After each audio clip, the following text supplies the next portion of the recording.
I knew I was 6 years old again when the Rasengan died in my hand. A moment earlier, I had been staring at a ceiling stain I had not seen since childhood. The apartment smelled like dust, cheap soap, and the instant ramen I used to hide beside the sink. My first thought was genjutsu. My second was that Kakashi had somehow become cruel enough to build one around my worst furniture. Then I gathered chakra. I knew exactly how much to pull and how the rotation should feel, but the chakra slammed into channels that were narrow, soft, and unfinished. Pain shot through my wrist. The half-formed sphere broke apart and knocked me backward into the table. My hand was tiny. The arm inside my sleeve had never worn a Hokage cloak, held my children, or carried friends off a battlefield. I reached the mirror. A small blonde boy with 3 whisker marks on each cheek stared back at me. I was Naruto Uzumaki. And somehow, impossibly, I was 6 again. Naruto spent the next 10 minutes proving it to himself in increasingly unpleasant ways. He checked the apartment first. Everything was where he remembered it from his earliest years. The old sandals by the door, the cracked cup with the orange spiral, a calendar from a year that made his stomach tighten. The refrigerator contained milk that was one day from turning sour, which almost convinced him more than the mirror had. Then he sat cross-legged on the floor and closed his eyes. He entered his mind carefully. The damp corridor appeared around him. Water covered the floor beneath pipes that disappeared into darkness. At the far end stood the enormous gate he had once known better than his own front door. Behind it, something breathed. Naruto walked closer. 2 red eyes opened. For a few seconds he could not speak. He remembered those eyes, narrowed in amusement. He remembered enormous claws, curled around battlefield rubble to shield people. He remembered a voice complaining about his stupidity, while lending him enough chakra to shake mountains. He remembered a friend. The fox behind the bars remembered none of it. Naruto stopped several steps from the gate. Kurama. The reaction was immediate. The 9 tails rose so quickly that water rolled away from the bars. Teeth filled the darkness. Who told you that name? Naruto's throat closed. Kurama's anger was real, and suspicion sharpened every word. The grudging patience and old familiarity Naruto remembered did not exist in this version of him. Naruto understood something important before he left the seal. He had not received his old life back. He had been thrown into an earlier one. That difference followed him out of meditation and into the silent apartment. By morning, he had a list. The 9 tails attack had already happened. He could not save Minato or Kushina. He could not stop the night that had made him an orphan. That hurt. But it gave the impossible situation a boundary the past had not opened from the beginning. He had been returned to a point in the middle. So the question was not whether he could save everyone. The question was, who had not died yet? Across the village, Hinata Hyuga woke to the sound of wooden practice swords striking in the courtyard. She did not move at first. Her room was smaller than the one she remembered. The paper screen had a pale stain near the bottom, where she had once spilled tea and cried because she thought her father would be angry. A child's training jacket hung from a peg. Hinata raised both hands. Her palms were small, her knuckles soft, and the scars and calluses earned over years of missions and gentle fist training were gone. She activated her Byakugan on instinct. Pain stabbed behind her eyes. The veins at her temples rose, but the world that unfolded around her was narrow and unstable. She could see through the wall. She could see the courtyard. She could see chakra moving inside a branch family servant carrying water. Then her vision flickered. Hinata released the technique before nausea made her fall from the bed. Her first feeling was not wonder. It was terror. She searched the compound. Not with the Byakugan. She did not trust her body enough for that. She dressed and walked through familiar corridors, while servants greeted her with the careful respect given to the clan heir. She found Neji near the rear courtyard. He was young. His face had not yet hardened into the expression she remembered from the Chunin exams. He stood beside an older branch family member, practicing footwork with fierce concentration. The seal was already on his forehead. Hinata's step stopped. His eyes shifted toward her, wary and polite. She remembered him falling in front of her and Naruto on a battlefield filled with broken earth. She remembered his blood. She remembered how light his body had felt when they tried to move him. Now he was alive, but the mark was already there. Hisashi was already dead. Hinata had returned too late for him. The knowledge pressed the breath from her chest, and for one dangerous moment she almost crossed the courtyard and touched Neji's forehead. Instead, she bowed her head when he greeted her. Neji watched her longer than a child normally watched another child. Hinata continued walking. She had learned the same lesson as Naruto before breakfast. A second chance did not erase the first loss. She spent the next hours trying to determine the year, the political state of the clan, and one other thing. Naruto. She did not know whether he had returned with her. That thought frightened her more than the small body, the weakened eyes, or the seal on Neji's forehead.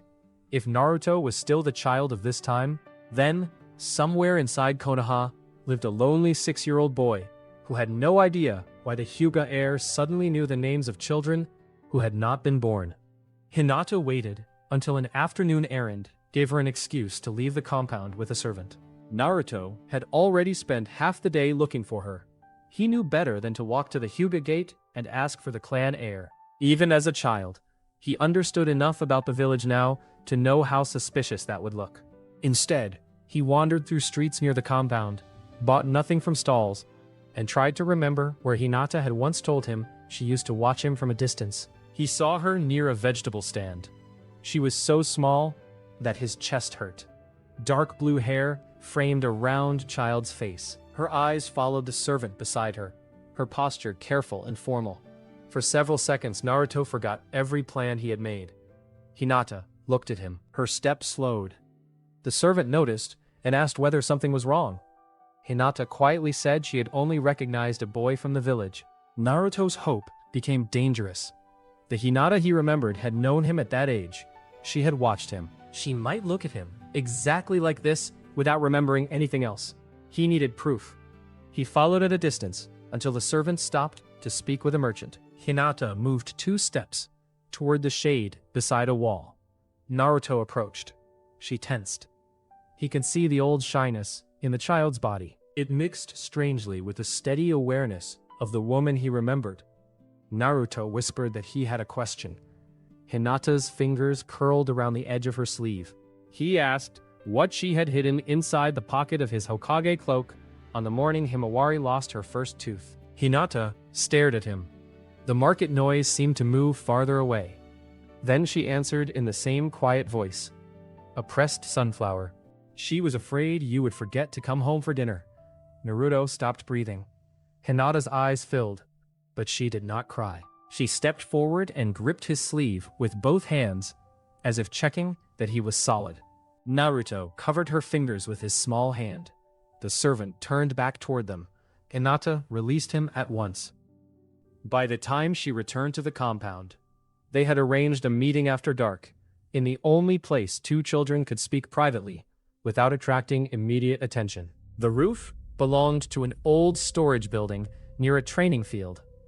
Naruto reached it first, and discovered that a route he remembered as easy now involved hauling 6-year-old legs over a gutter almost as high as his chest. Hinata arrived a few minutes later by a path through the compound grounds she had known as a child.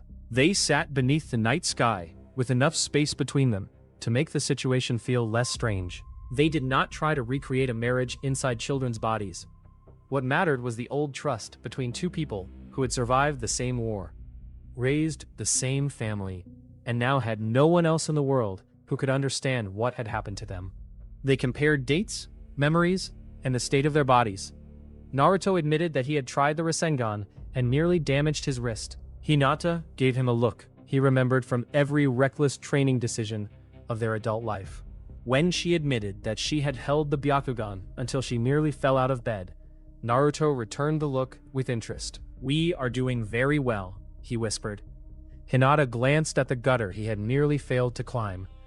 "We have been 6 for less than a day." He decided not to argue with the evidence. Then they began naming the dead. Minato and Kushina were already gone. Hizashi was already gone. Hiruzen, Jiraiya, Asuma, Neji, the people killed by pain, and thousands who would one day die in the war, were still ahead of them. The list became too large almost immediately. They needed the nearest disaster, not the largest one. Naruto remembered Sasuke standing alone in a ruined home. He remembered Itachi's secret, Danzo's part in the tragedy, and the name of the man who had died shortly before the clan was destroyed. Hinata reached the same answer: Shisui Uchiha, the massacre. They did not know the exact date, only that it was close. Naruto's first plan was to walk into the Hokage Tower and tell Hiruzen everything. Hinata asked what he expected to happen when two 6-year-olds accused one of Konoha's senior advisors of planning to steal a Mangekyo Sharingan, and described a coup that had not yet occurred. Naruto pictured Anbu in his apartment by sunset. He hated that she was right. Until they had proof. The smallest useful move was safer than the largest warning. They would find Shisui. For the next 6 days, Naruto learned what it meant to possess the instincts of a veteran shinobi inside a body that became tired after climbing 3 tall trees. His first shadow clone attempt produced 7 copies and dropped him unconscious in the grass for nearly an hour. After that embarrassment, he reduced the chakra input until he could create 1 clone without shaking. By the end of the week, he could manage 2 for short periods. When a clone dispersed, whatever it had seen returned to him. That made the technique valuable for surveillance, even when the copies themselves were fragile. Transformation came more easily. Naruto had once treated the technique like a joke, but years of missions had taught him that changing height, clothing, or posture could matter more than raw force. His control improved quickly, because he already knew what correct control felt like. His small chakra network simply could not sustain adult output. Hinata made the same adjustment in a different way. She stopped trying to reproduce adult gentle fist combinations and drilled balance, breathing, and foot placement until her muscles stopped resisting patterns her mind already understood. Her Byakugan training became measured instead of stubborn. At first, she could hold a narrow field through a wall for 3 breaths. By the end of the week, she could sweep roughly 200 paces in one direction for several breaths before the pressure behind her eyes became dangerous. She could push farther, but both of them agreed that doing so during practice would be stupid. Hiyashi noticed the improvement and watched her more closely, even if praise never came. Neji noticed too. One afternoon, he corrected the angle of her rear foot with a clipped remark that sounded almost insulting. Hinata thanked him without flinching or lowering her gaze. Neji stared at her as though she had broken a rule he had not known existed. The Uchiha problem remained harder. Shisui was not a civilian they could follow down a street. He was one of the village's most gifted shinobi. He moved unpredictably, used rooftops, disappeared into secure areas, and sometimes went several days without crossing any route accessible to children. Naruto remembered the facts he had learned years later. Shisui had possessed a Mangekyo technique of terrifying power. Danzo had taken one of his eyes. Shisui had died near the Naka River. Itachi had received the remaining eye. That was not a schedule.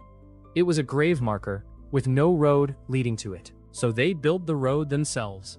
Hinata watched public routes near the Uchiha district only when she had legitimate reasons to be nearby. Naruto used clones to observe the edges of training grounds and the market street where Uchiha police often passed. They did not try to track Shisui every minute. They tracked patterns. On the 3rd day, Naruto saw him cross the eastern market shortly before dusk. On the 4th, Hinata glimpsed his chakra on a roof near the administrative quarter. On the 5th, nothing. On the 6th, Hinata noticed someone else.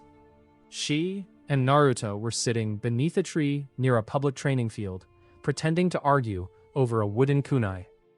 Shisui had passed on a distant roof 10 minutes earlier. Hinata activated her Byakugan for 5 breaths. 2 adult shinobi were concealed behind buildings on separate sides of the street. They did not look at Shisui directly. They did not need to. Their positions covered his likely routes. Hinata released the Byakugan and rubbed the skin beneath one eye. Naruto asked whether she was certain. She said she was certain they were watching someone, and Shisui was the only person who had crossed both sightlines. They followed one observer as far as they could. That lasted 30 seconds.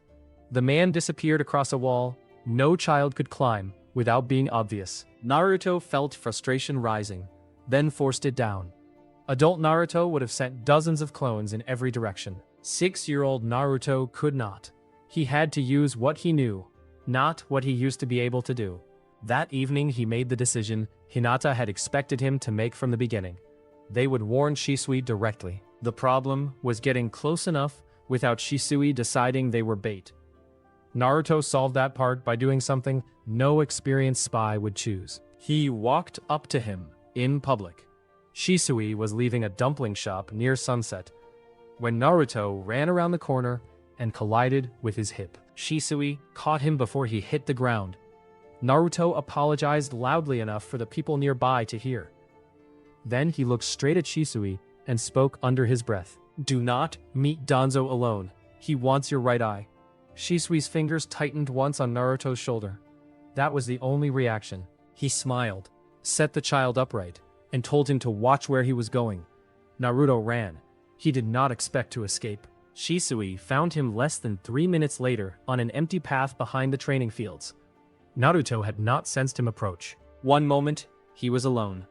The next, Shisui stood beside a tree. Shisui looked painfully young, and that struck Naruto harder than expected. Memory had turned him into a symbol.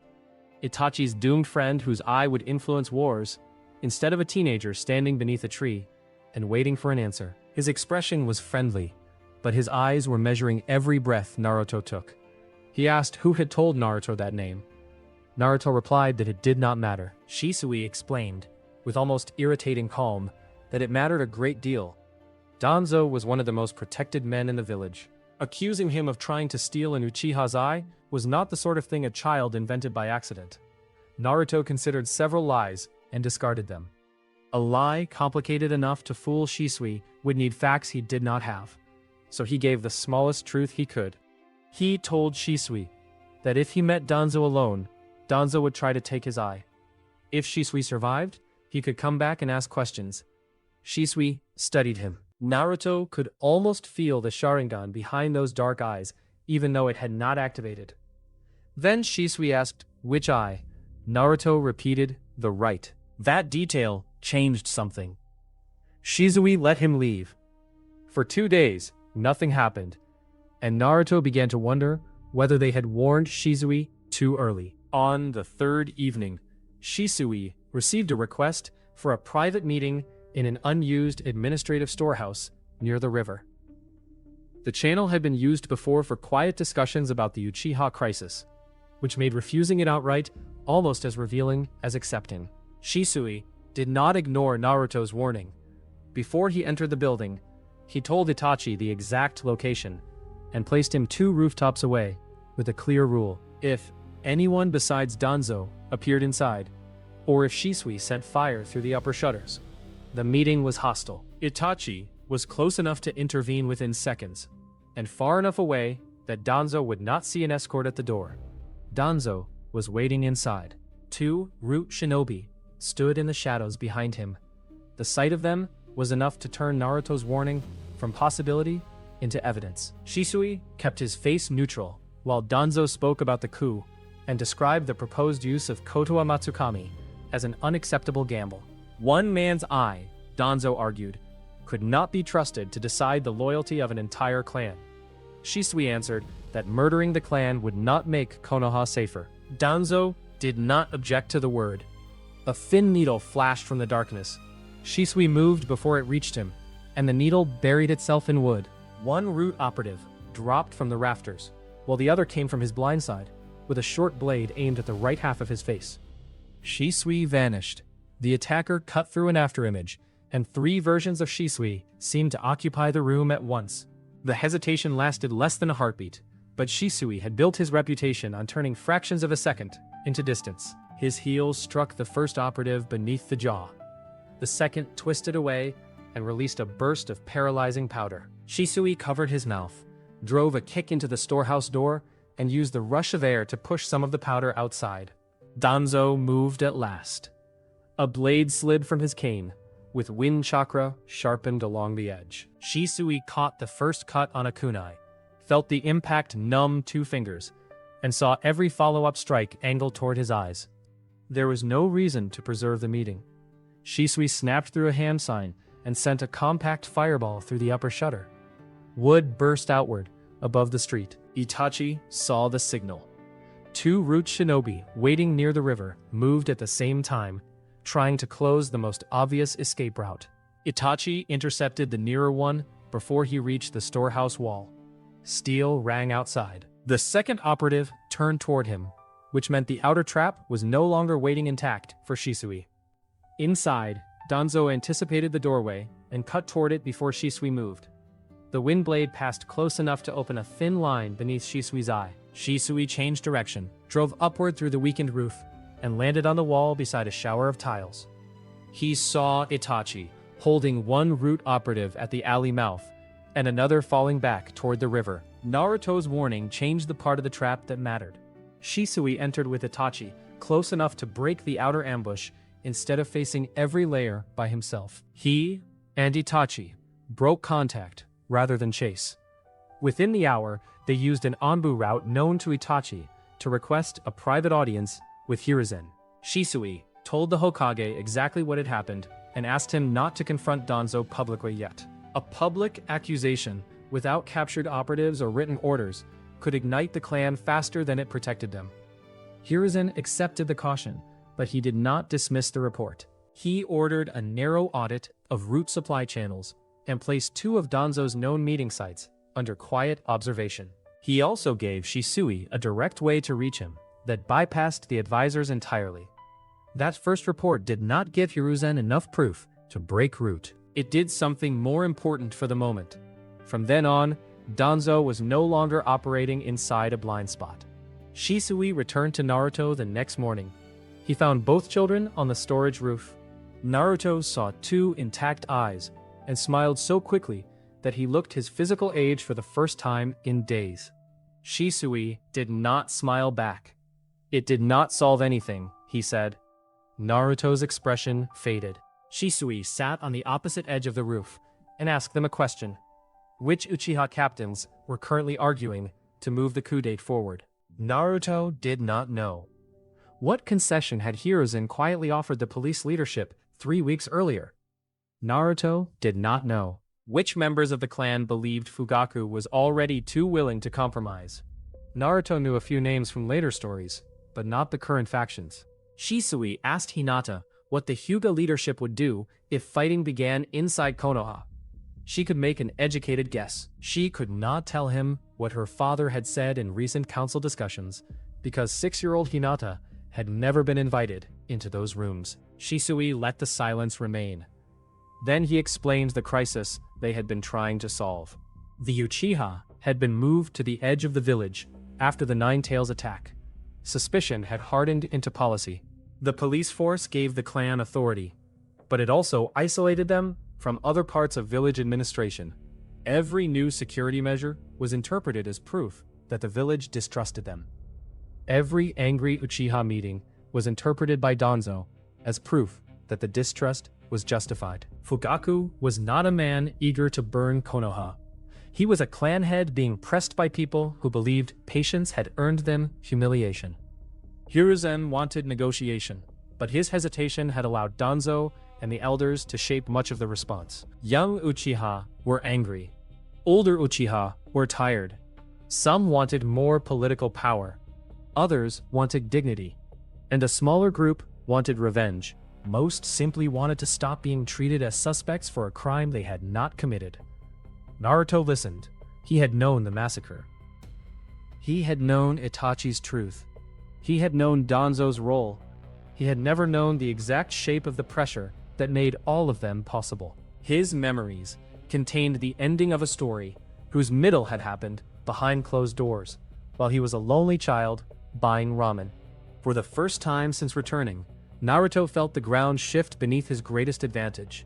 He and Hinata remembered consequences better than causes. Shisui Asked again, who was feeding them information, Naruto said he could not answer yet. Shisui's gaze moved between the two children. He offered several possibilities himself. An Anbu operative using them as cover. A clan trying to manipulate the Uchiha. Someone inside Root. A connection to the Nine Tails. Naruto's face changed slightly at the last one. Shisui noticed. Naruto cursed his 6-year-old face for being easier to read than the one he remembered. Still, Shisui did not force the issue. If they wanted him to act on anything they said again, they would tell him not only what they feared, but what they actually knew and what they were guessing. That rule became the foundation of their first alliance. Over the next week, Shisui brought Itachi into it. He did not ask permission. Naruto objected until Itachi arrived. Then he stopped. Seeing Itachi alive had always been part of the plan. Seeing him this young was different. Itachi stood beneath a tree at dusk, hands inside his sleeves, posture already too controlled for someone his age. His face carried the calm Naruto remembered from later years, but it was not the calm of a criminal or martyr. It was the calm of a boy who had been required to think like an adult before he was ready. Naruto had once hated him. Then, he had understood him. Now he looked at Itachi before the massacre and felt anger toward almost every adult who had allowed the choice to form around him. Itachi studied Naruto in return. Shisui explained only that the children possessed information they should not have, and that one warning had prevented a direct attempt on his eyes. Itachi asked Naruto why he cared about the Uchiha. Naruto almost said Sasuke. He stopped himself. At this age, Sasuke barely knew him, so Naruto answered more carefully. He said that if the clan and village went to war, children would pay for decisions they had never made. Itachi's eyes narrowed. That was not a normal answer from a 6-year-old. Hinata added that preventing a tragedy was easier than asking survivors to stop hating each other afterward. Itachi looked at her for a long time. He did not demand an explanation. He simply began treating their words as evidence from an unknown source. The four of them spent 3 late afternoons separating memory from current reality. Shisui chose places Hinata could reach during approved training walks and changed the location each time. Once, after listening to Naruto and Hinata argue for several minutes over whether a remembered name counted as evidence, Shisui asked how 2 6-year-olds had learned to quarrel like retired clan elders. Hinata covered a smile with her sleeve. Naruto informed him that this was an extremely serious investigation and refused to explain further. The exercise mattered. Naruto remembered that Danzo had pushed the village toward the massacre, while current evidence showed Hiruzen still wanted negotiation. Naruto remembered Fugaku as part of the coup, while Shisui and Itachi showed that the clan head was still resisting a final date. Hinata remembered the impossible choice that would eventually crush Itachi, while the present still contained several paths where that choice never formed. Shisui knew the factions. Itachi knew the security channels. Naruto and Hinata knew where the road could end. Together, that was enough to attempt something larger than saving one pair of eyes. Shisui and Itachi created a direct meeting between Hiruzen and Fugaku. Until then, too many messages had passed through advisors, police officers, and people who had reasons to make the other side sound unreasonable. Fugaku also had a practical fear. Asking too eagerly for a private audience could be used by the radicals as proof that he was begging the village for scraps. Hiruzen had the opposite problem. Every concession made through the council became a debate before it became policy. Neither Naruto nor Hinata attended. 2 children in the room would have turned a political negotiation into an interrogation about the children. They waited in a small tea shop several streets away, while Shisui and Itachi stood as witnesses to the meeting. Naruto ate 2 dumpling skewers without noticing. By the 4th, Hinata quietly moved the plate to her side of the table. He glared at her, and then realized he had no memory of tasting the first 3. Inside the Hokage residence, Fugaku remained standing until Hiruzen placed a stack of surveillance orders on the table. The orders were real, and some carried restrictions Hiruzen himself had allowed after the Nine Tails attack. Fugaku did not raise his voice. "You ask my clan for patience while treating us as suspects. Hiruzen looked at the papers before answering. Suspicion became policy because I allowed it to remain policy. I will not defend that mistake. The admission did not solve anything, but it changed the room. Fugaku had arrived prepared to fight excuses. An acknowledged failure was harder to dismiss. He demanded measurable changes rather than promises. Reduced surveillance on a schedule, access for qualified Uchiha to village posts outside the police force, and a direct channel to the Hokage that Danzo and the elders could not filter. Hiruzen agreed to begin the first changes within 7 days, and to review them with Fugaku every week for the first month. In return, Fugaku would suspend preparations for an armed coup for that month, and personally order the weapon cells to stand down while the terms were tested. He refused to pretend the radical faction no longer existed. Hiruzen did not ask him to. The hardest question was what role Shisui's eyes would play if the negotiations failed. Fugaku asked it directly. Hiruzen answered first. No genjutsu would be used on the clan leadership as a substitute for agreement.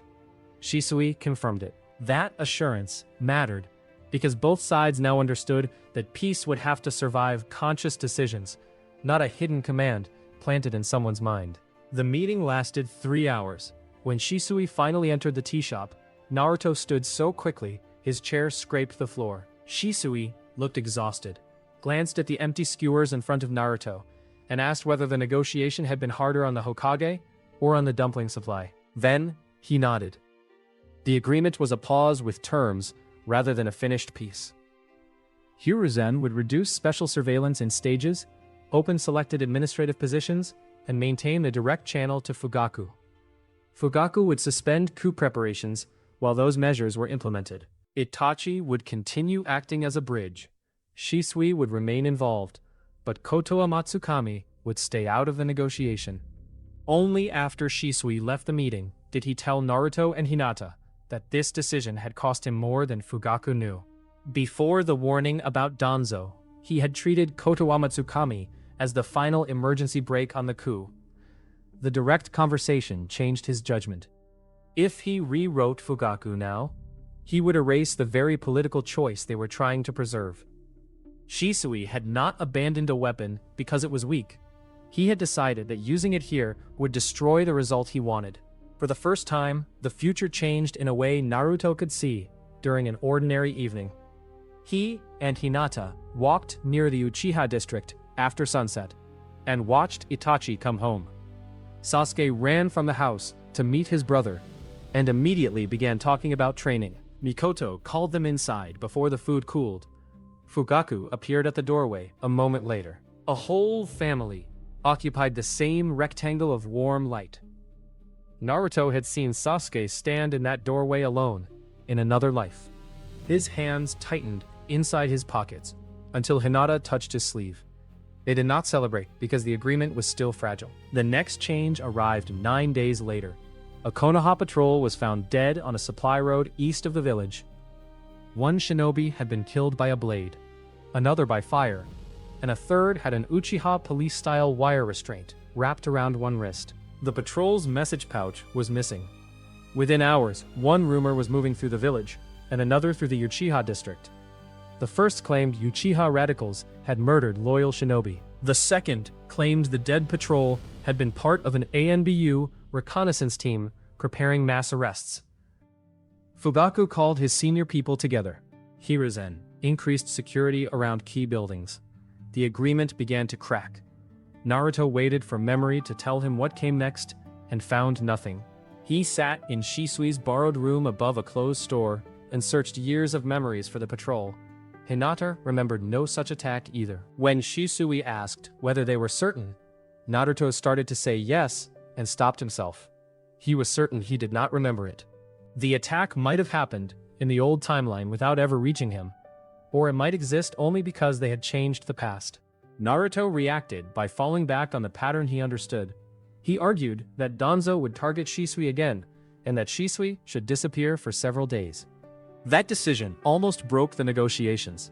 The forged intelligence summary, delivered to one of Fugaku's most aggressive supporters, did more than claim Hiruzen had authorized a pre-dawn weapon seizure. It also said Shisui had been quietly detained after using forbidden genjutsu against village officials. Shisui's sudden disappearance made the lie look plausible. The man tried to verify the report through the usual route and received no answer because Shisui was deliberately off the grid. 6 armed Uchiha gathered in a basement storehouse. Itachi noticed because one of his relatives canceled a patrol rotation without explanation, and because the same relative asked whether Shisui had been arrested. That second question exposed the lie.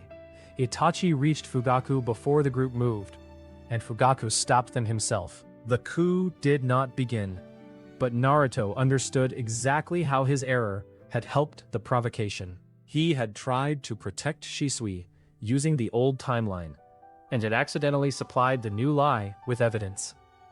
Danzo, if he was behind this, was no longer following the future Naruto remembered.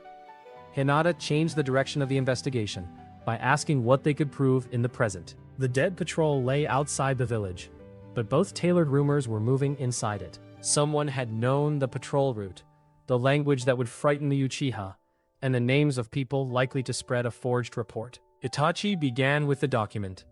Only a small number of people had seen the exact patrol schedule and the first draft of Hiruzen's proposed security response. He reduced the likely couriers to 4 intermediaries who moved between administrative offices and police contacts. Shisui compared those names with the quiet audit Hiruzen had ordered after the attempt on his eye. One appeared in both sets. Hinata did not scan random streets hoping to find the right man. On the second afternoon, she and Naruto waited along one of 3 routes the suspect used after work. Her Byakugan stayed in a narrow field to conserve strength. The man entered a public bathhouse with nothing visible and left 20 minutes later with a thin packet secured beneath the wrapping on his forearm. Naruto sent a clone after him. The clone followed across 2 roofs, lost sight of the man at a crowded intersection, and dispersed rather than risk being captured. The memory gave them the last place the courier had been seen, but not a convenient answer. Shisui watched that block the following night. A second operative appeared near midnight, removed a packet from a dead drop behind a drain cover, and carried it to an abandoned records building. Shisui did not enter immediately. He marked the exits and brought Hiruzen's Anbu in from 2 directions, so that whoever used the building could not simply vanish if the place was compromised. The occupants burned most of their papers before the search reached them, and the building produced no signed order from Danzo. What remained was smaller.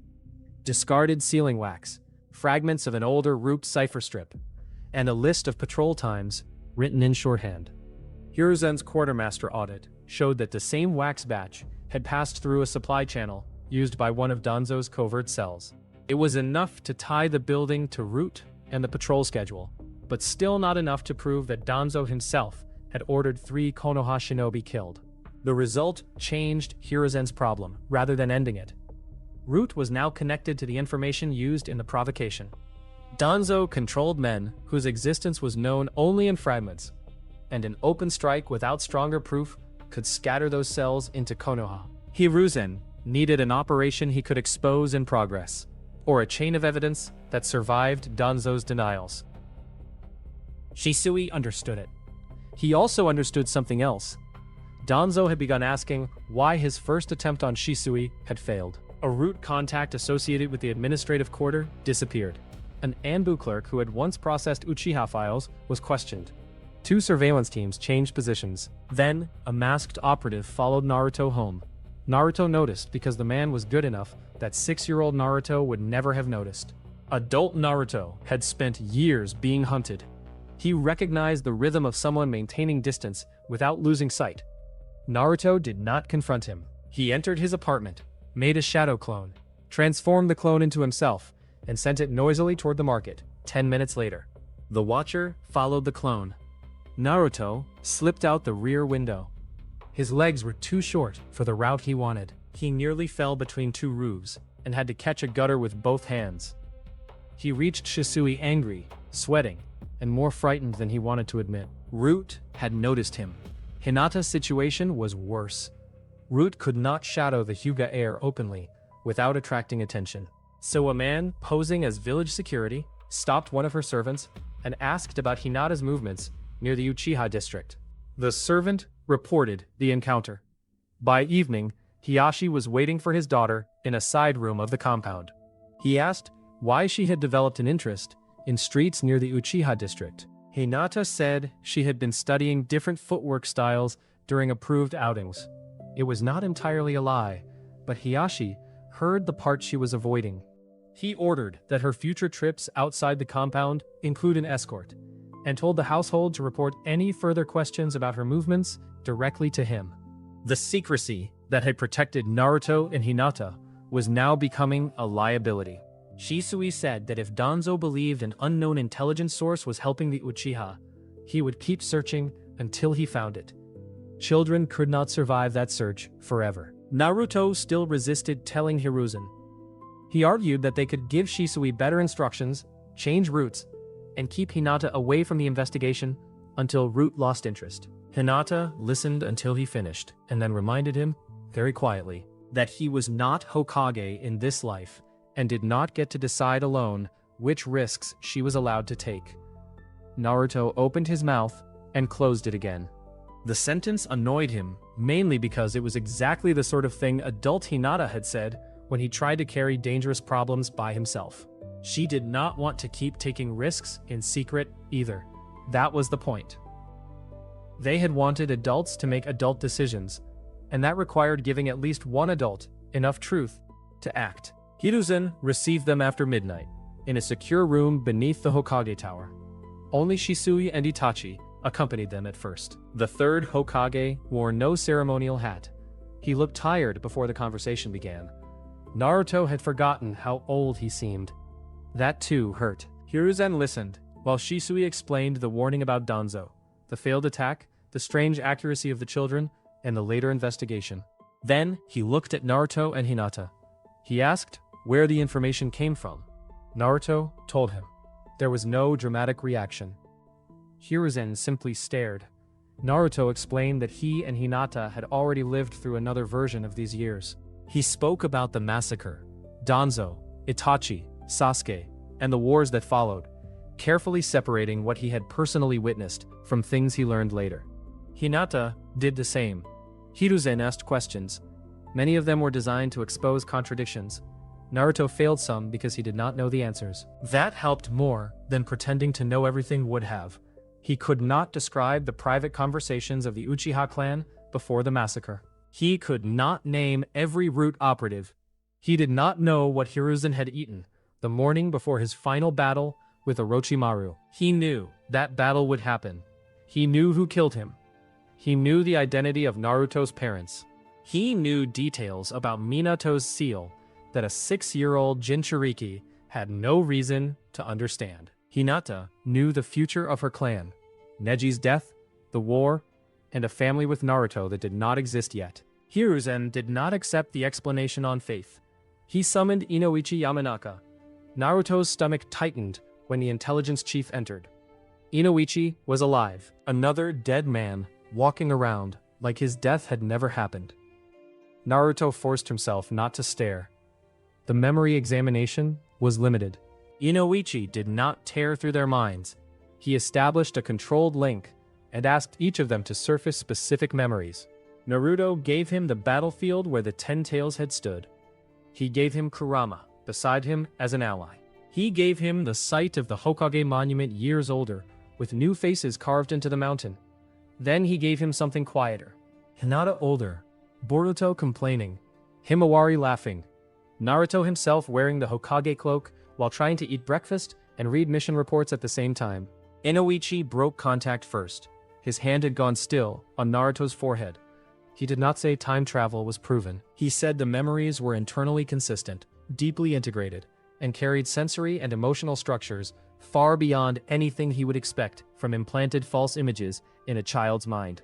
Hinata's memories matched Naruto's from different perspectives. That was enough. Hiruzen sat in silence for a long time, before asking the question Naruto had been dreading. How much of what you remember is still going to happen? Naruto looked at Hinata and answered truthfully. They did not know anymore. The answer troubled Hiruzen more than a confident prophecy would have. A future that could change had to be treated as intelligence, not fate. Before sunrise, Hiruzen established rules for the secret. Naruto and Hinata would not become child advisors and would not be dragged into council meetings. Inoichi would help record their information in 3 categories: events they had personally witnessed, facts they had learned later from trusted sources, and conclusions they were reconstructing from memory. Dates received a separate confidence mark, because some came from childhood recollection, while others came from records Naruto had read much later as Hokage. That distinction mattered immediately. Naruto knew the masked man behind the Nine-Tails attack was Obito Uchiha, because the truth had been revealed during the war. But he could not tell Hiruzen where Obito was living now, or what he would do after the Uchiha timeline changed. Naruto also remembered classified Akatsuki histories he had reviewed years later in the Hokage office, including an approximate window for Orochimaru's departure from the organization, after his failed attempt to take Itachi's body. Inoichi marked that information as second-hand historical intelligence rather than something Naruto had personally seen. Hiruzen ordered quiet checks on several names without telling the wider village why. The masked Uchiha would be investigated through old mission records and outside intelligence. Jiraiya would receive questions about Orochimaru and unusual organizations, but not the source of those questions. None of those distant threats displaced the immediate crisis inside Konoha. They were placed in a sealed file for follow-up, instead of being treated as a schedule the village could blindly obey. The next morning, Hiruzen also dealt with a practical problem Naruto and Hinata could not solve themselves. He met Hiyashi privately and told him that Hinata had accidentally become relevant to a classified counterintelligence investigation involving a threat inside the village. He did not mention another timeline. He did confirm that her observations had already prevented harm, and that any future participation would occur only with official protection.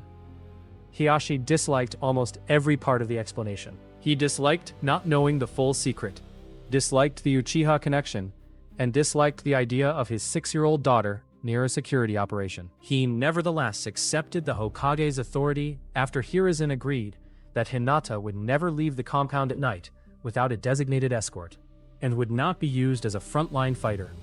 Hiyashi assigned a senior Hyuga guard to her whenever Hiruzen requested her presence. From that night, the rules changed. Naruto and Hinata remained children under protection, but they finally had an adult ally with enough authority to turn impossible memories into cautious policy.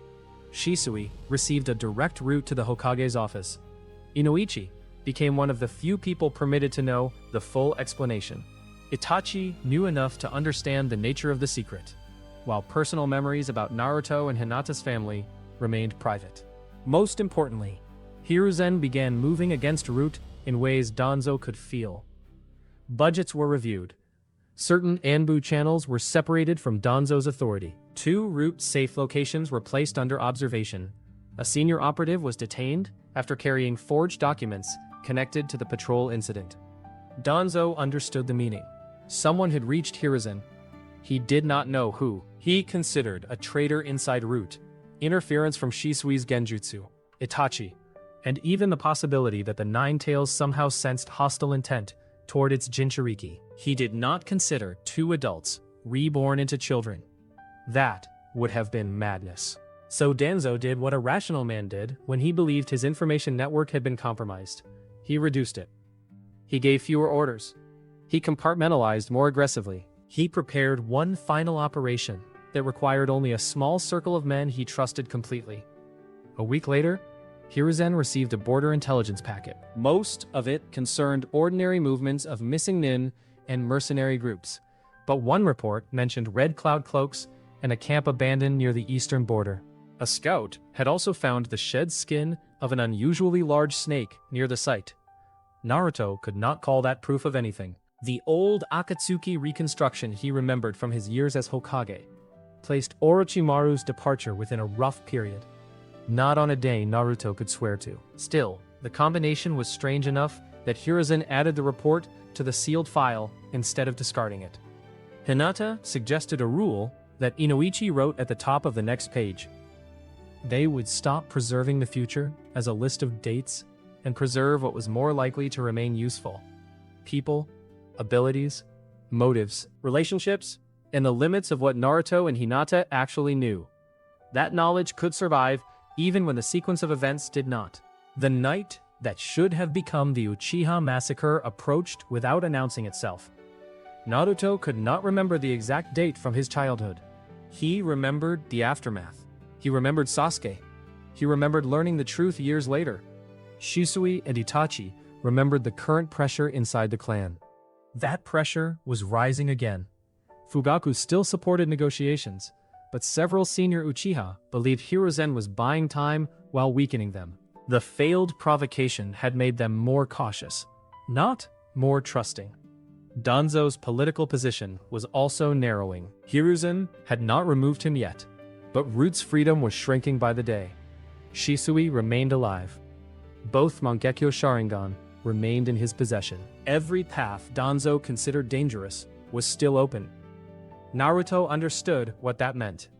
If Danzo was going to act, he would act soon. Hiruzen prepared for it without pretending Naruto and Hinata were ordinary field operatives. ANBU, loyal directly to him, watched the likely approaches to the Uchiha district. Itachi monitored changes inside the clan. Shisui continued enough of his normal routine to keep Danzo from knowing which routes had been abandoned. Naruto and Hinata received one task: observe a limited section of the canal network and report. Hiruzen repeated the order twice. Hiyashi repeated it once more when a senior Hyuga guard escorted Hinata to the post. The post itself was not an empty warehouse chosen for convenience. It was an old customs building, 3 blocks from the canal bridge, selected because its thick inner walls had already been reinforced for storing confiscated goods. ANBU added a simple perimeter barrier and prepared a fallback room on the ground floor. 2 masked shinobi guarded the outside approaches. An Anbu signal officer remained inside, and the Hyuga guard stayed with the children. A small emergency box contained smoke pellets, medical wraps, and 2 signal flares. The location also matched Hinata's current limits. Adult sensors covered the wider perimeter. Hinata was there for a smaller job, because she had already studied Shisui's routes with Naruto, and could recognize which movement mattered without forcing Hiruzen to explain the children's secret to another squad. From the upper room, each route Hiruzen wanted watched passed within roughly 250 paces. She checked 3 narrow sectors for 6 or 7 breaths at a time and rested between them. Naruto's 2 shadow clones served as perimeter alarms inside the defended zone. One watched the drainage access beneath the building, and one crouched on the northern roof. If either clone was attacked, its memory would return to Naruto immediately. The clones did not carry messages outward. The ANBU signal officer handled communication with the relay teams. For the first hour, the village sounded painfully normal. A dog barked. A shopkeeper pulled down a shutter. Somewhere nearby, a child argued with a parent about going home. Naruto found himself wondering whether the first massacre night had sounded like this before the killing began. Hinata touched his wrist and activated the Byakugan. Her focus narrowed on the canal. 3 chakra signatures were moving through an underground maintenance passage beneath the water. 2 more waited on roofs farther north, and a 6th person had taken position near a route Shisui often used after meeting with Itachi. None wore visible village markings. Naruto asked whether she recognized them. Hinata shook her head, then pushed her sight beyond the sector Hiruzen had assigned. Pain tightened the skin around her eyes. Farther west, a second group moved in clothing shaped like Uchiha patrol gear. They were making themselves visible at intersections where civilians and police families could notice them. The pattern mattered more than the uniforms. One team was hidden near Shisui. The other wanted witnesses. Hinata released the Byakugan. A thin line of blood ran from one nostril, and the Hyuga guard immediately ordered her to stop scanning. She obeyed, because they already had what they needed. Naruto gave the routes and numbers to the Anbu signal officer, who opened a narrow shutter and flashed the prearranged lamp code toward the nearest relay roof. Within moments, Hiruzen's teams knew there were 2 separate cells. The warning also told Root that one of Hiruzen's observation posts had found them. Naruto learned that from the clone on the northern roof. The copy saw a masked figure flatten against a chimney, watch the coated lamp, and throw a seal toward the customs building. A kunai destroyed the clone a second later. The memory struck Naruto all at once. They found us. The Hyuga guard moved the children toward the fallback stairs, while the signal officer sent the emergency code. Outside, the first root scout triggered the throne seal against the perimeter barrier. The flash did not break the barrier, but it forced the two outer Anbu to expose their positions. Two more attackers hit them from opposite roofs. The drainage clone vanished next. Its returning memory showed a third operative climbing through the maintenance access after cutting one section of the barrier from inside the old pipework. The attack had been designed to pull the outer guards away while a single shinobi entered the building. The Hyuga guard met him at the bottom of the stairs.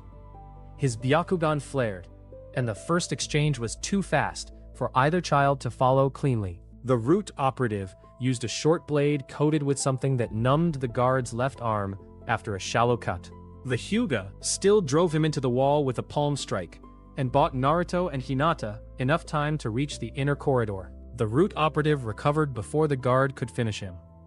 A wind burst threw the wounded Hyuga into a support beam. The signal officer dragged him clear and shouted for the children to enter the fallback room. Naruto saw the attacker coming and understood that the door would not close in time. He grabbed a smoke pellet from the emergency box and threw it into the corridor. Gray smoke filled the narrow space. Two shadow clones appeared beside him, and the sudden chakra cost made his knees weaken. The root shinobi did not rush blindly. A wind pulse tore a hole through the smoke. One Naruto was climbing toward a side window. A kunai destroyed the clone. The second copy ran down the opposite corridor and vanished under another throw. Both memories returned to the real Naruto beneath the stair rail. The operative was tracking movement first, and chakra second. Hinata moved for the red emergency flare, mounted beside the fallback door. The operative heard her foot, turned, and caught her wrist before she reached it. She could not overpower an adult shinobi. Her Byakugan flared for one breath, and she drove two fingers into a tenketsu near his wrist. The strike carried little force, but the placement was exact. His fingers spasmed, and the knife slipped from his grip. He recovered almost immediately and shoved her toward the wall. Naruto came up from beneath the railing and slammed both feet into the back of the man's knee. The kick did not injure him. It shifted his balance just enough for Hinata to twist free and reach the flare. Red fire screamed through the broken upper shutter and climbed above the roofs. The root operative lunged toward her. Naruto used the last trick that required knowledge rather than strength. Transformation chakra snapped over his body, and for 1 second, Shisui Uchiha stood in the smoky corridor. The operative froze because his orders had been built around one dangerous pair of eyes. Naruto used that heartbeat to pull Hinata behind the fallback doorway. The deception ended as quickly as it began. The root shinobi followed and reached the doorway just as the outer wall cracked under an impact. Shisui came through the opening. Hiruzen had assigned him as the mobile responder for the canal sector precisely because his body flicker could cover the 3-block distance faster than any messenger. He saw the fallen Hyuga guard, the two pale children, and the root operative turning toward him. Shisui struck once. The operative hit the floor unconscious. Naruto dropped the transformation and sat down hard, his entire body shaking from chakra loss. Shisui asked for the hidden team's route, while the Anbu signal officer treated the Hyuga guard's arm. Hinata gave him the maintenance passage and bridge approach she had seen. Shisui vanished toward the canal. This time, Naruto stayed where Hiruzen had told him to stay. He considered that personal growth. Outside, the operation broke open. The visible group, wearing Uchiha-style clothing, attacked an Anbu checkpoint near the district, then attempted to retreat toward houses where clan members would see them. Hiruzen's Anbu had been warned. They did not kill the attackers. They trapped two and tore the masks from beneath the disguises. Route. The hidden team reached Shisui's route near the canal. Itachi intercepted them first. He had no Mangekyo Sharingan. He did not need one. The first root operative launched a spread of poison senbon, from the shadow of a bridge. Itachi turned sideways and let 3 pass his chest, caught one between 2 shuriken, and used the metal impact to change its direction into the wooden rail. His Sharingan tracked the second attacker dropping behind him. Itachi threw a wire-linked shuriken into the canal wall. The descending root shinobi hit it at the knees and lost the angle of his strike. Itachi's fireball filled the narrow passage with heat and forced both attackers back. They were not trying to kill him. They were trying to reach Shisui. That made their movements predictable. One instant the bridge rail was empty, the next he stood on it. The root team changed formation at once. A barrier tag activated under the bridge. Blue light climbed around the canal, sealing the space. Danzo stepped from the tunnel mouth. He had chosen the location because Shisui's body flicker needed room and sightlines. The barrier reduced both. Danzo looked at Itachi. He told the boy to leave. Itachi did not move. Danzo's attention shifted to Shisui. He said the village had given the Uchiha every chance to choose loyalty. Shisui answered that kidnapping one of their shinobi and stealing his eyes was an unusual way to prove it. Danzo did not deny his purpose.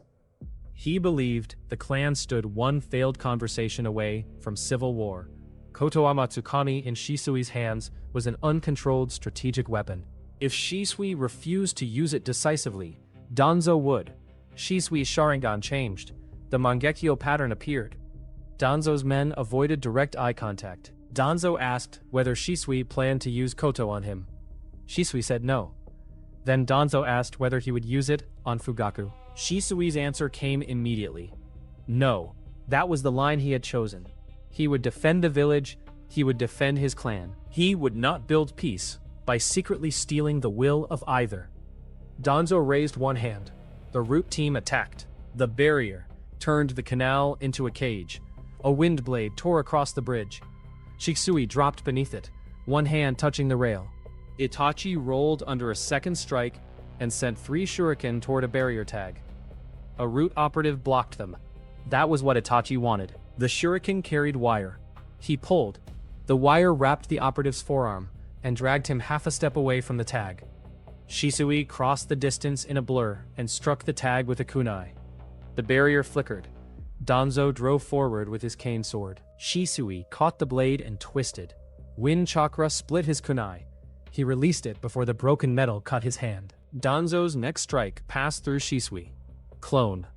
The real Shisui appeared behind one of the root shinobi and hit the base of his neck. The man dropped. Another root operative released a smoke compound designed to interfere with vision. That hurt the Sharingan advantage. It also gave Shisui exactly the cover he needed for movement. Danzo understood. He sent wind through the smoke. For a heartbeat, the air cleared. Itachi saw the pattern. 3 root operatives formed a triangle around Shisui. Danzo stood outside it, waiting for Shisui to body flicker toward the only open path. It was a kill box. Itachi threw a kunai at Shisui. A root shinobi moved to intercept. Shisui did not. The kunai passed his shoulder and struck the final barrier tag. The tag tore, the seal collapsed, space opened. Shisui vanished. The root triangle closed on nothing. He reappeared outside the barrier and drove a kick into the nearest operative's ribs. The man flew into the canal wall. Danzo turned toward the tunnel. Anbu masks appeared at the tunnel mouth and on the roofline. The third Hokage stepped onto the bridge behind them. 2 captured attackers from the decoy group were brought with him. One still wearing part of the false Uchiha patrol clothing. Fugaku arrived from the opposite side with several police officers.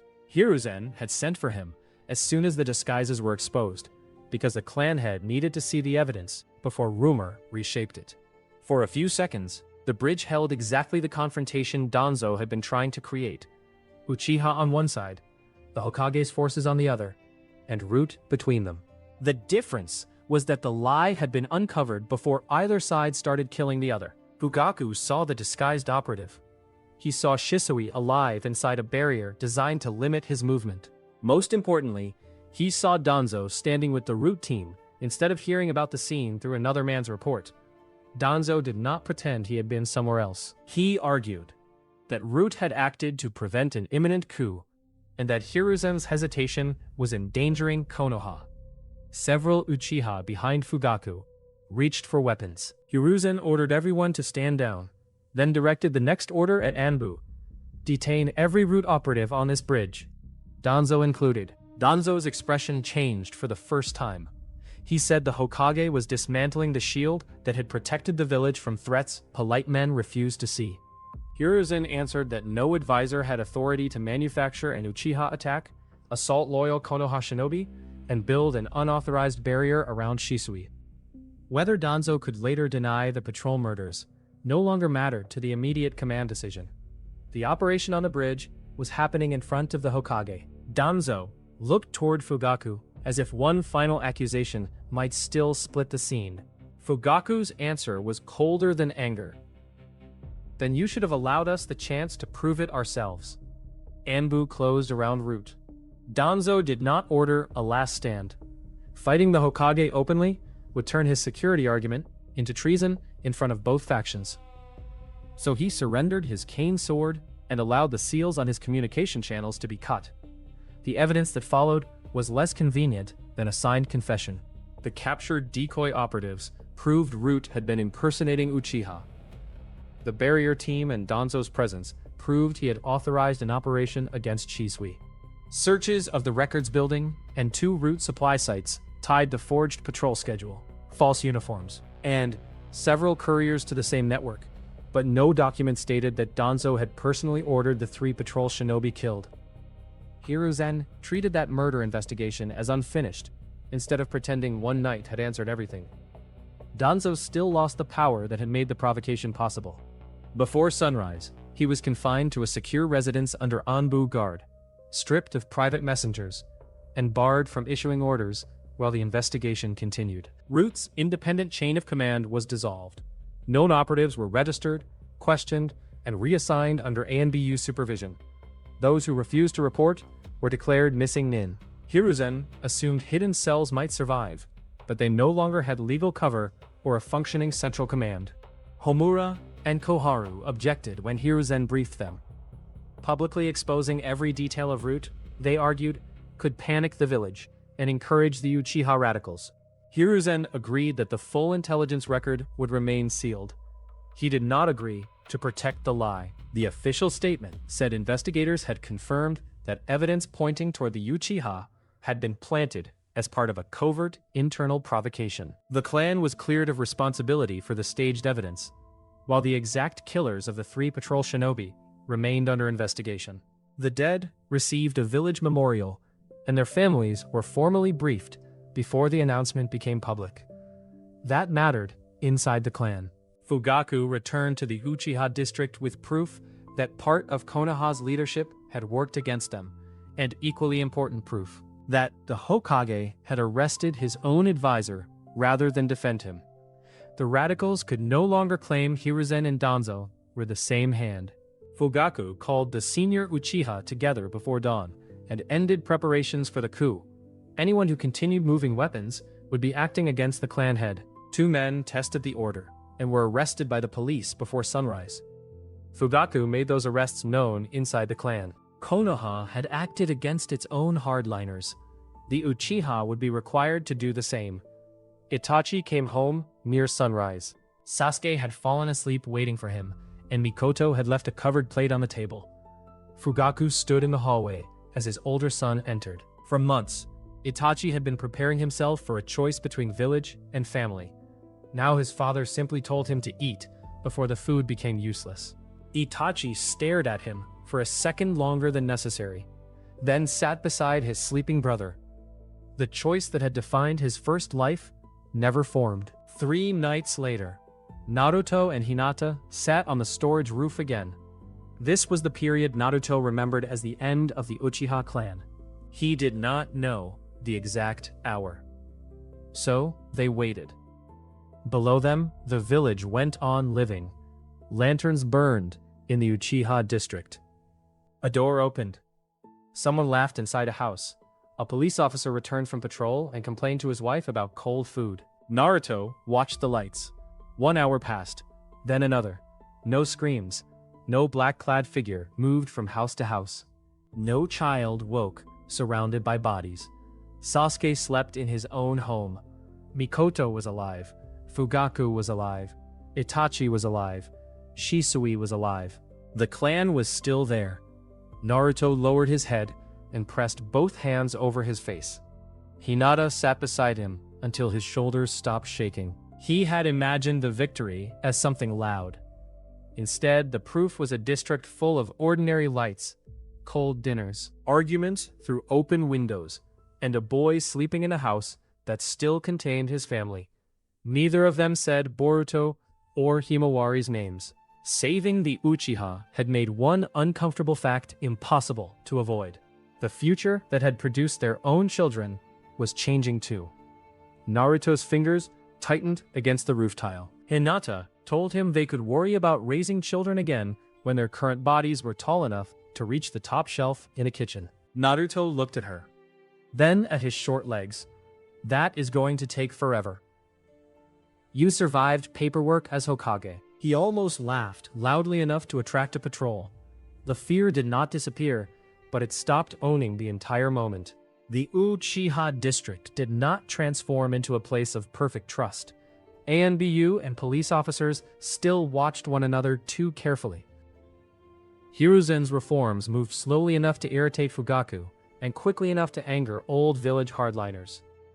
A joint review board began checking disputed security orders, and the direct channel between Fugaku and the Hokage remained in use. People were arguing about policy, instead of preparing to kill each other. Shisui became one of Hiruzen's most important intermediaries with the clan, and kept both eyes. Itachi remained a Konoha shinobi, and returned home after missions. He did not receive a Mangekyo from Shisui's death, because Shisui had not died. Sasuke changed, in ways too small to measure yet. He smiled more, complained about his brother being busy, and trained because he wanted recognition, rather than revenge. Danzo remained alive under Anbu confinement, while investigators worked through Roots records and missing cells. He still possessed knowledge Hiruzen could not discard, but he no longer possessed a private army or an unrestricted channel into village policy. The old root structure had been broken, rather than merely renamed. Naruto's own life changed more quietly. His chakra control improved, until 2 shadow clones were reliable, and a third was possible if he accepted the headache afterward. He stopped testing the Rasengan, and focused on balance, transformation, clone control, and physical conditioning suited to a child. One night, he entered the seal again. Kurama watched him from behind the bars, while Naruto sat several steps away in the shallow water. Naruto asked for nothing. He did not explain that they had once fought, side by side. He simply said he would come back another day. Kurama called him an irritating brat. Naruto smiled on the way out. Friendship would have to be built again, and at least this time, he knew the fox had excellent taste in insults. Hinata changed too. Hiashi could no longer dismiss her progress as a lucky week, especially after the Hokage had personally confirmed that her observations mattered to village security. He became stricter about her movements and more attentive to her training. Her stance improved, her Byakugan use became more efficient, and she stopped folding under every sign of his disappointment. Neji remained angry, the seal remained on his forehead, and the branch family system remained untouched. Hinata did not pretend that saving another clan had somehow solved her own. She trained beside Neji when allowed, and treated his skill as something worth learning from, rather than something that threatened her position. He answered her questions reluctantly at first, then with less reluctance each week. A month after the night that never became a massacre, Hiruzen summoned Naruto and Hinata to the secure room beneath the Hokage Tower. Shisui was already there. Beside Hiruzen lay 2 documents, a current intelligence report and 1 page copied from the sealed future archive Inoichi had helped create. The archive page contained an entry Naruto had marked as second-hand historical knowledge. Years after the war, while serving as Hokage, he had read a reconstructed Akatsuki dossier compiled from Jiraiya's intelligence, captured records, and testimony from former members. The exact dates had never mattered to him then, but he remembered the sequence clearly enough for Inoichi to record a conservative time window. Orochimaru had left Akatsuki after attempting to take Itachi's body and failing. Naruto had deliberately given Hiruzen the widest range he trusted, rather than pretend to remember a perfect date. The current report was dated well beyond the latest edge of that range. 2 separate scouts had identified Orochimaru traveling with an Akatsuki member near the Land of Grass, and one had seen the red cloud cloak directly. The earlier snake traces near an abandoned camp now had an explanation. Naruto read the report twice. In the first life, Itachi had become a missing nin after the massacre, joined Akatsuki, and eventually became the target Orochimaru tried to take. In this life, Itachi had gone home. That encounter had never happened under the same circumstances, and the event that pushed Orochimaru out of the organization had disappeared with it. The contradiction was concrete. A documented sequence Naruto had learned later in life no longer fit a current report verified by 2 scouts.